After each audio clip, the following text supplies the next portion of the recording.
অন্যদিকে উলুবেড়িয়াতে সেখানেও রামনবমী উপলক্ষে মিছিলের আয়োজন করা হয় এবং সেই মিছিলেই ছিলেন লকেট চট্টোপাধ্যায়।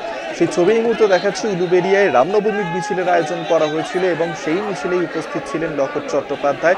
আমরা এই নিয়েই কথা বলবো। রূপম দাস আমাদের সঙ্গে টেলিফোনে রয়েছেন প্রতিনিধি। রূপম, রামনবমী উপলক্ষে একাধিক জায়গাতে মিছিল করা হয়েছে, উলুবেড়িয়াতে সেখানেও মিছিলে সামিল হয়েছেন লকেট চট্টোপাধ্যায়। কি ছবি ধরা পড়ছে এই মিছিলে?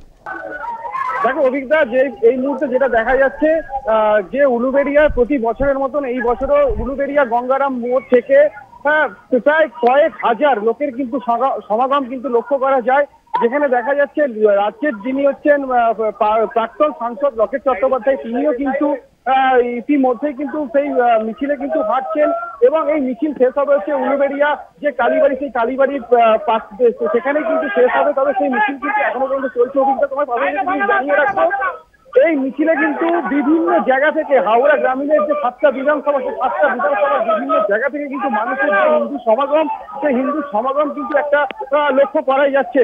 অভিজ্ঞতা, ধন্যবাদ রূপম তোমায়। রূপম দাস আমাদের সঙ্গে টেলিফোনে ছিলেন প্রতিনিধি। Thank you.